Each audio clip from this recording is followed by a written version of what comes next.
नमस्कार, मैं हूं आपके साथ मोनिका गुप्ता और आप देख रहे हैं खबर उत्तराखंड। बुलेटिन की शुरुआत करेंगे उत्तराखंड की तमाम अहम और बड़ी खबरों के साथ। हरिद्वार दौरे पर रहे सीएम पुष्कर सिंह धामी कनखल के हरिहर आश्रम पहुंचे, जहां उन्होंने आश्रम में आचार्य महामंडलेश्वर स्वामी अवधेशानंद गिरी के संन्यास जीवन पर लिखे गए उपन्यास पर तप और तपस्या का विमोचन किया। इस दौरान लोकसभा अध्यक्ष ओम बिरला भी मौजूद रहे। इस मौके पर सीएम धामी ने कहा कि स्वामी अवधेशानंद गिरी भारत ही नहीं बल्कि विश्व स्तर के व्यक्तित्व हैं और उनके जीवन पर लिखी गई किताब से सभी को प्रेरणा मिलेगी।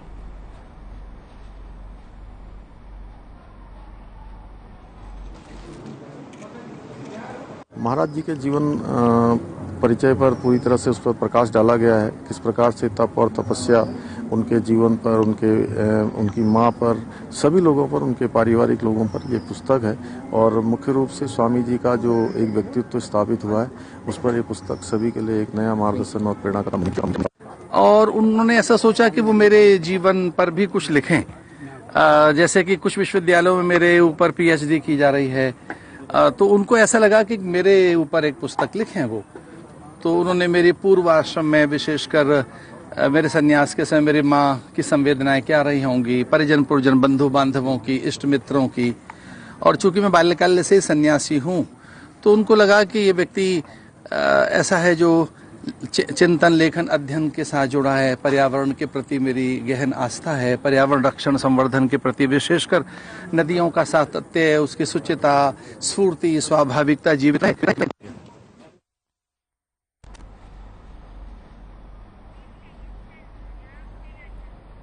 चलिए अब खबर देहरादून से है, जहां सीएम पुष्कर सिंह धामी के जरिए अवैध खनन पर कड़ी कार्रवाई करने के निर्देश दिए गए, जिसके चलते डिप्टी कलेक्टर के नेतृत्व में रात को छापेमारी अभियान चलाते हुए 5 वाहनों को कार्रवाई के तहत सीज किया गया, जिनमें 2 ट्रैक्टर ट्रॉली, 2 डंपर, 1 ट्रक शामिल है। इस दौरान DM doctor R Rajesh Kumar ने बताया कि अवैध खनन, परिवहन, भंडारण पर लगातार कार्रवाई की जा रही है और आगे भी इस तरह की कार्रवाई जारी रहेगी।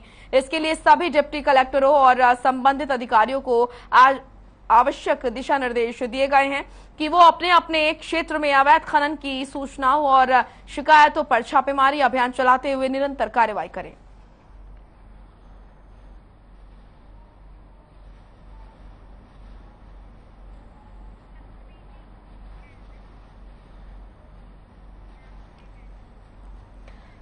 चलिए अब खबर देहरादून से है, जहां कांवड़ यात्रा को लेकर पुलिस मुख्यालय में हाई लेवल अंतर्राज्यीय मीटिंग हुई। दरअसल कोरोना महामारी के चलते पिछले 2 सालों से कांवड़ यात्रा नहीं हो रही थी और अब 2 सालों के बाद प्रतिबंध हटने के बाद इस बार 4 करोड़ से ज्यादा कांवड़ियों के आने की आशंका है। लिहाजा यात्रा में ट्रैफिक व्यवस्थाओं को दुरुस्त करने, किसी भी आपराधिक घटनाओं पर रोक और हुड़दंगियों पर लगाम लगाने के लिए मीटिंग में चर्चा हुई। वहीं चर्चा में दिल्ली, यूपी, हरियाणा, हिमाचल और पंजाब सहित पुलिस के बड़े अधिकारी मौजूद थे।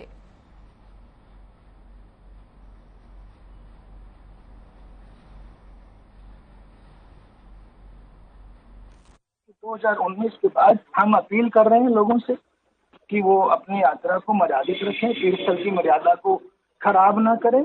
इसके बावजूद भी अगर कोई, ऐसे तो अधिकांश लोग शरीफ ही होते हैं, किंतु इसके बावजूद अगर कोई तीर्थस्थल की मर्यादा को भंग करता है, उल्लंघन करता है, नशा आदि करता है, तो उसके साथ हम सख्ती से निपटेंगे।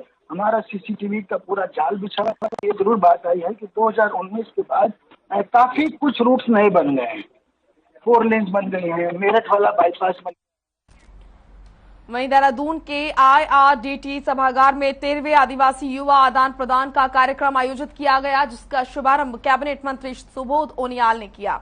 कैबिनेट मंत्री सुबोध उनियाल ने स्वामी विवेकानंद के फोटो पर पुष्प अर्पित कर और दीप प्रज्वलित कर कार्यक्रम का शुभारंभ किया। आपको बता दें कि इस 7 दिवसीय कार्यक्रम का आयोजन नेहरू युवा केंद्र संगठन उत्तराखंड के तत्वाधान में किया गया। वहीं इस कड़ी में कैबिनेट मंत्री सुबोध उनियाल ने मीडिया से बातचीत करते हुए कहा कि इस कार्यक्रम का उद्देश्य ये है कि झारखंड और छत्तीसगढ़ से आए बच्चों के उत्साह में बढ़ोतरी हो सके, बच्चे एक दूसरे से इंटरेक्शन कर सके, उत्तराखंड के बारे में जान सकें।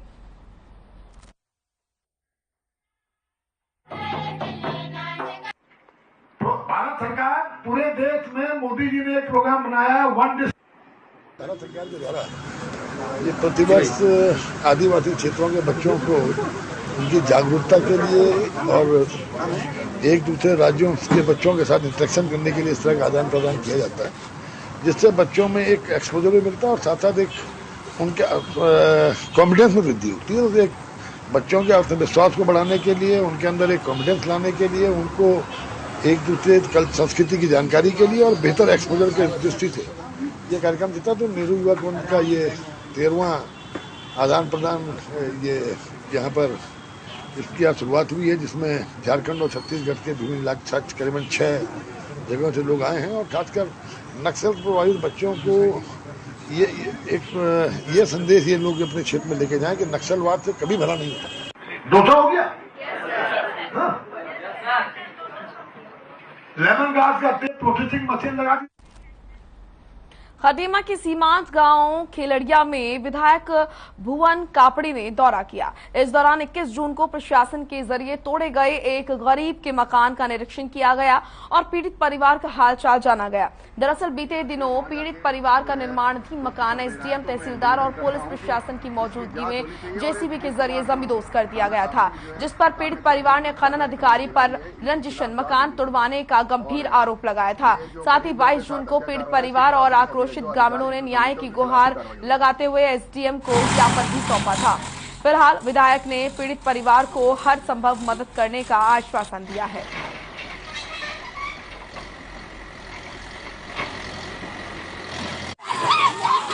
जो मकान तोड़ा गया वो एक खनन अधिकारी के दबाव में तोड़ा गया। अचानक 1 घंटे पहले रोकने को कहा जाता है और 1 घंटे बाद जेसीबी जाके तोड़ दिया जाता है। कोई नोटिस नहीं, कोई सूचना नहीं, कुछ नहीं और मकान तोड़ दिया जाता है। तो एक गरीब आदमी मजदूरी करके मकान बना रहा था, उसको तोड़ने का काम किया है, जो कि न्याय संगत नहीं है। इसकी बातचीत मेरी जिलाधिकारी और उप जिलाधिकारी दोनों से हुई है और आज मैं वहाँ स्थानीय स्तर पर ग्रामीणों से भी मिलकर आया हूँ। तो सरकार को ग्रामीणों जो गरीब आदमी है उनको बिठाने का काम करना चाहिए, न कि उनको उठाना। कौन सा ऐसा खनन अधिकारी दिनेश कुमार हो गया जिनके दबाव में बिना नोटिस के, बिना बातचीत के एक गरीब मजदूर का मकान तोड़ दिया जाता है। प्रशासन की जहाँ मर्जी आ रही है वहाँ जाके जो है ध्वस्त कर दे रहा है। तो मैं निवेदन करता हूँ कि चंपावत में डीएम नरेंद्र सिंह भंडारी ने मानसून के मद्देनजर कई विभागों के अधिकारियों के साथ संवेदनशील जगहों पर का निरीक्षण किया और अधिकारियों को अलर्ट रहने के निर्देश दिए। साथ ही डीएम ने यहां पर फरतोला में बनाए जा रहे अमृत सरोवर का निरीक्षण कर स्थानीय ग्रामीणों को इसके महत्व की जानकारी दी। वहीं सड़क मरम्मत और बंद नालियों को ठीक करने के निर्देश दिए। इस दौरान डीएम ने कहा कि मानसून के समय किसी भी प्रकार की लापरवाही यहां पर जो लापरवाही है माफी के लायक नहीं होगी। इस मौके पर प्रशासनिक अधिकारी भी मौजूद रहे।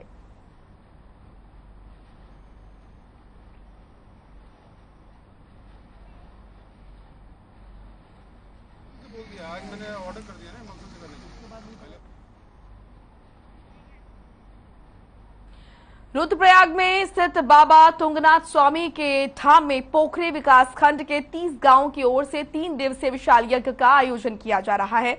अगस्त से होने वाले यज्ञ में विश्व कल्याण और सुख समृद्धि के लिए कई हजार आहुतियां यज्ञ में दी जाएंगी। इसको लेकर चमोली के सरस्वती शिशु मंदिर चांदनी खाल में 30 जुला समिति की बैठक हुई, जिसमें कई समितियों का गठन और अनेक विषयों पर ग्रामीणों ने विचार विमर्श किया। वहीं 30 जुला समिति के अध्यक्ष गोपाल ब्रमोला ने सभी भक्तों से इस पुण्य अच्छे काम में सहयोग करने की अपील की।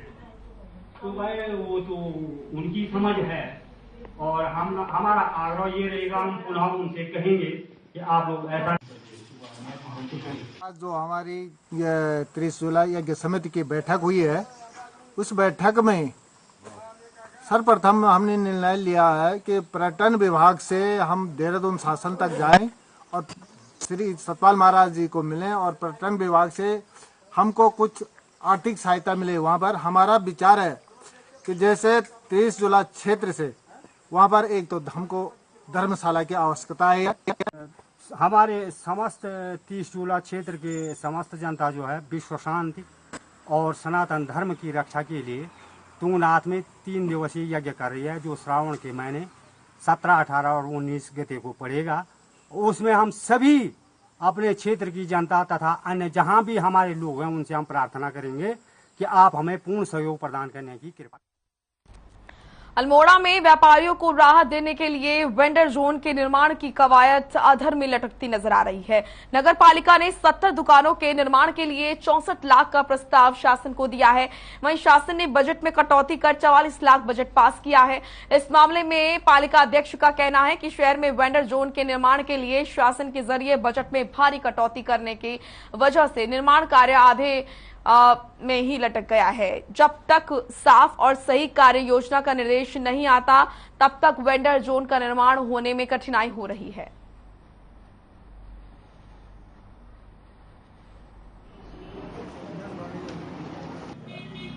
देखिए, वेंडर जोन का प्रस्ताव काफ़ी वर्षों से लंबित पड़ा हुआ है। काफ़ी प्रयास करने के बाद इसमें जो प्रोजेक्ट हमारे द्वारा बनाया गया था वो लगभग 64 लाख का बनाया गया था, जिसके अंतर्गत 70 दुकानें बनने का प्रस्ताव था। लेकिन शासन स्तर पर उस प्रस्ताव में कटौती करके उसे 42 लाख का बनाया गया है।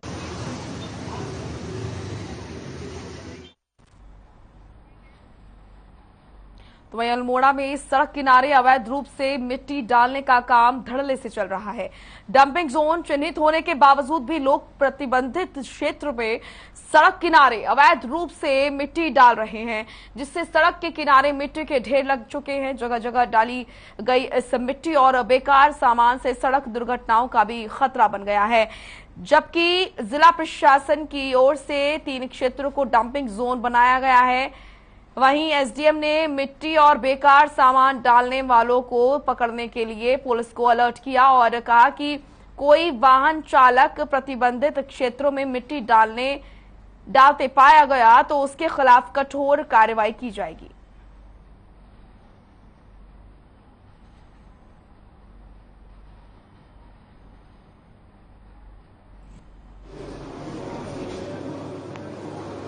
तीन चार डंपिंग जोन चिन्हित है, जैसे पाताल देवी हो गया, फलसीमा हो गया और चौसली में हो गया। पाताल देवी भी हमने अभी फिलहाल बंद करवा रखा है क्योंकि उससे पानी की लाइन डैमेज हो रही थी। तो फिलहाल हम जो परमिशन दे रहे हैं वो फलसीमा के लिए दे रहे हैं, लेकिन इसके बावजूद भी कुछ लोग हमारे एनएच में मिट्टी डाल रहे हैं। तो मेरी एनएच वालों से भी बात हुई है, उनके तरफ से भी जो आवश्यक कार्रवाई है वो होगी। और इसके अलावा मैंने पुलिस को भी, एसएचओ से भी मेरी बात हुई है कि अपनी जो गश्त वगैरह है रात को उसको बढ़ाएं और अगर कोई भी अवैध डंपिंग करता हुआ पाया जाता है तो उसके खिलाफ जो भी वैधानिक कार्रवाई है वो अमल में। तो वहीं विश्व पर्यावरण पखवाड़े के सफलतापूर्वक संपन्न होने के बाद मिशन नारी शक्ति और बाल जन विकास एसोसिएशन ने धन्यवाद कार्यक्रम का आयोजन किया। दरअसल संस्था ने विश्व पर्यावरण दिवस के अवसर पर पौधा वितरण कार्यक्रम का शुभारंभ किया और इस कार्यक्रम में पौधा वितरण के साथ ही पर्यावरण को सुरक्षित संरक्षित बनाए रखने के लिए ज्यादा से ज्यादा पौधारोपण करने पर जोर दिया गया। वहीं धन्यवाद कार्यक्रम के मुख्य अतिथि उत्तराखंड रत्न से सम्मानित समाज सेवी शैलेंद्र कुमार मिश्रा एडवोकेट ने लोगों से आह्वान किया कि वो अपने घरों और अन्य स्थानों पर पौधारोपण करें और साथ ही उनकी देखभाल के प्रति संकल्पित रहे। वहीं संस्था की अध्यक्षा गीता चंद्रा ने बताया कि संस्था में अपेक्षाकृत पौधे बांटे। संस्था की टीम भविष्य में भी लोगों को सुरक्षित पर्यावरण के प्रति जागरूक करती रहेगी।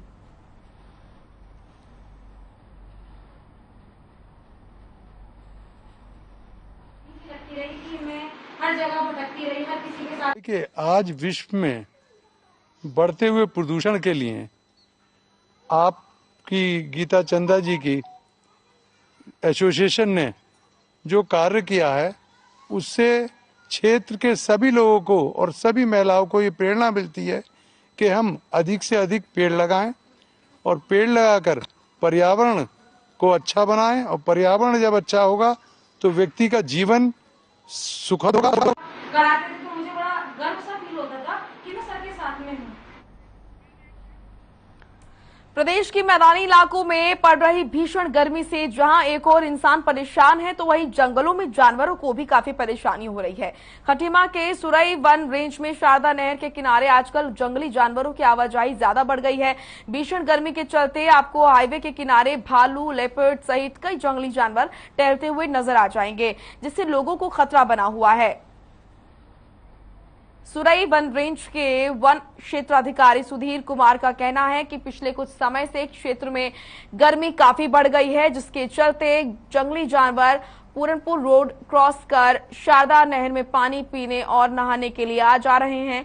वन अधिकारी ने बताया कि लोगों की सुरक्षा को ध्यान में रखते हुए विभाग की कई टीम लगातार दिन रात पूरनपुर रोड पर गश्त कर रही है।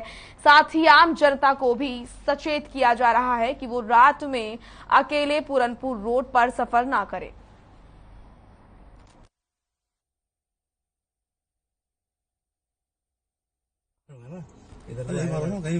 अचानक बहुत अधिक वृद्धि हो गई है। जंगल में भी इस समय बहुत तापमान बढ़ रहा है, तो जानवर इस समय गर्मी से बड़े परेशान हैं।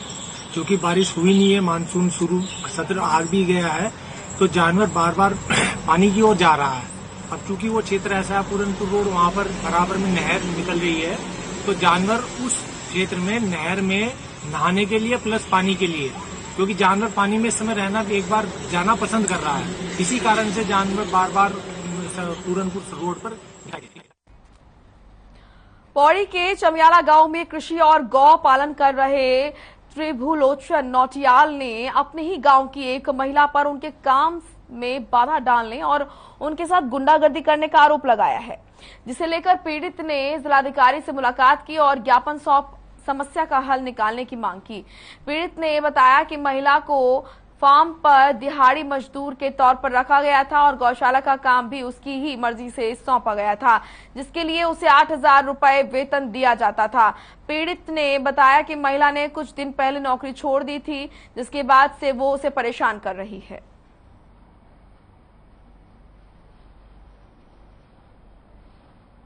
कोई सपोर्ट देखिए, बहुत दुख की बात है कि हमें आज डीएम ऑफिस में एक कंप्लेंट लेकर आनी पड़ी, जो कि हमने कभी सोचा नहीं था। हम यहाँ पर रिवर्स पलायन पे काम करने के लिए पूरे परिवार सहित अपने शहर का सारा ऐशो आराम छोड़कर उत्तराखंड में आ गए, अपने गांव में, ये सोचकर कि हम यहाँ के लोगों के लिए कुछ अच्छा कार्य करेंगे और समाज सेवा होगी। हमने अपनी सारी नौकरी वगैरह सब छोड़ के यहाँ आ गए, लेकिन इसके बावजूद लोग उसका एहसान मानने की जगह हम पर और हावी हो रहे हैं। हम यहाँ डीएम ऑफिस में आ गए हैं। 4 साल पहले हमने यहाँ पलायन रोकने के लिए यहाँ पर अपनी खेती शुरू की है। पूरा ये इलेक्ट्रिक फेंसिंग करके पूरा एक 50 नाली का खेत तैयार किया है और उसी में गौशाला भी है हमारी। पर 2 साल थोड़ा ठीक ठाक चला। कई लोग दिहाड़ी में यहाँ पर काम करते हैं हमारे यहाँ, और 2 साल से बहुत परेशानी चल रही है। पहले हमारी खेत की पाइपलाइन सड़क निर्माण में टूट गई, तो उससे हमारी फसल पूरी खराब हुई। वाली गकवाड़ से एक परिवार अभी मेरे सामने आए, उन्होंने शिकायत किया है क्योंकि ग्राम पंचायत में कोई मकानी देवी है, उनके द्वारा उनको परेशान किया जा रहा है और उनके खेत में जो सामग्री है या कृषि कार्य जो करते हैं उसमें जो उनका उत्पादन है उसको लेने से जो रोक रही है और अन्य ग्राम वासियों को भी वो मतलब परेशान कर रहे हैं। इस संबंध में अभी तहसीलदार को मौके पे भेज के उनका क्या समस्या है समाधान किया जाएगा, और अगर समाधान करने की स्थिति में अगर दोनों व्यक्ति नहीं है, पक्ष नहीं है, संबंधित शिकायतकर्ता की शिकायत के आधार पर उस पर वाद दाखिल करते हुए कार्रवाई। तो वहीं किच्चा में व्यापारी नेता के बेटे पर हमला होने से व्यापारी आक्रोशित हो गए हैं। वहीं थाने पहुंचे तमाम व्यापारियों ने हंगामा करते हुए आरोपियों के खिलाफ कड़ी कानूनी कार्रवाई किए जाने की मांग की है। इस घटना को लेकर व्यापारियों ने खासा रोष जताया। जानकारी के मुताबिक व्यापारी नेता का पुत्र अपने एक कर्मचारी के साथ स्कूटी पर बाजार जा रहा था, तभी बीच बाजार में दीप हंसपाल पर हमला होने से मौके पर हड़कंप मच गया। वहीं दीप हंसपाल ने एक दुकान के अंदर भागकर अपनी जान बचाई। इस दौरान घटना का सीसीटीवी फुटेज सोशल मीडिया पर वायरल हो गया। फिलहाल पुलिस ने सीसीटीवी फुटेज को कब्जे में लेकर आरोपियों की तलाश शुरू कर दी है।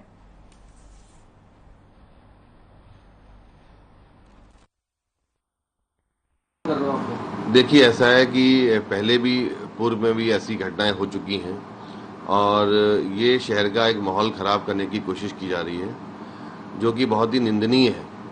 एक छोटा सा शहर और उसमें जो है ऐसा माहौल खराब हो, आए दिन व्यापारियों पे या आम जन लोगों पे जो है ऐसे हमले हों, तो हम लोग इसकी कड़ी निंदा करते हैं और सरकार से ये मांग करते हैं कि इस जो ये घटनाएं हो रही हैं इसको अपने संज्ञान में लेके एक अच्छे तरीके से इसकी जांच कराई जाए। कल सूचना प्राप्त हुई थी कि दीप हंसपाल नाम के लड़के पर किन्हीं लड़कों द्वारा हमला किया गया है। तो उसके बाद उस लड़के की तरफ से हमें तहरीर प्राप्त हुई जिसमें 2 लड़के नामजद किए गए, 3 अज्ञात के खिलाफ उन्होंने तहरीर लिखाई है। तो हमने मुकदमा पंजीकृत कर लिया है और जिन लड़कों ने मारपीट की है उन्हें चिन्हित करके उन्हें गिरफ्तार करके उनके विरुद्ध सख्त से कानूनी कार्रवाई की जाएगी। वहीं गदरपुर के नेशनल हाईवे 74 पर रिद्धि सिद्धि कंपनी के गोदाम में आग लग गई, जिसके बाद सूचना मिलते ही दमकल की 3 गाड़ियां मौके पर पहुंची और कड़ी मशक्कत के बाद आग पर काबू पाया गया। वहीं आग से लाखों रुपए के नुकसान की आशंका जताई जा रही है। मुख्य अग्निशमन अधिकारी वंश बहादुर यादव ने बताया कि एनडीआरएफ की मदद से आग पर काबू पाया गया है।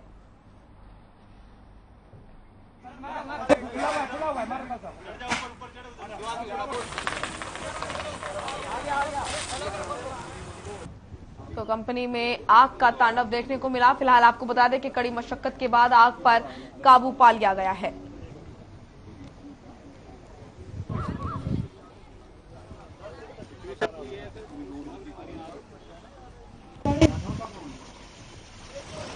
गदरपुर की तस्वीरें आप देख रहे हैं जहां पर इस कंपनी में आग लगी और आग इतनी ज्यादा जबरदस्त थी कि आग को बुझाने में काफी मशक्कत दमकल कर्मियों को करनी पड़ी। फिलहाल मशक्कत के बाद आग पर काबू पा लिया गया है।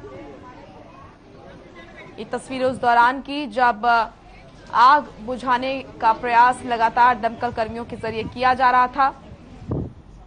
आग ने लगातार विकराल रूप ले लिया और ये तस्वीरें आप देखिए कंपनी के अंदर की तस्वीरें जहां पर आग ने अपना तांडव दिखाया। फिलहाल कड़ी मशक्कत के बाद आग पर काबू पा लिया गया है।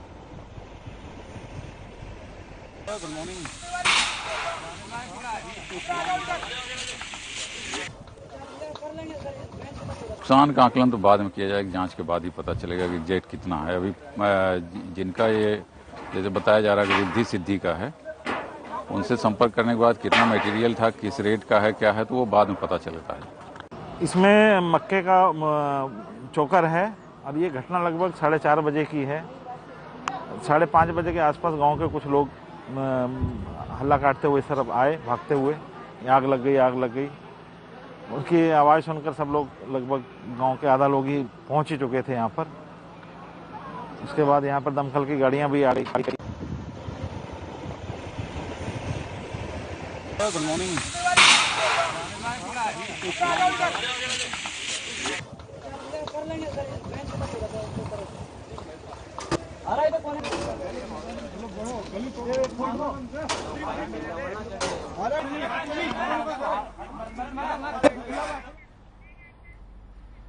चलिए फिलहाल इस बुलेटिन में इतना ही। आप देखते रहिए हर खबर। नमस्कार।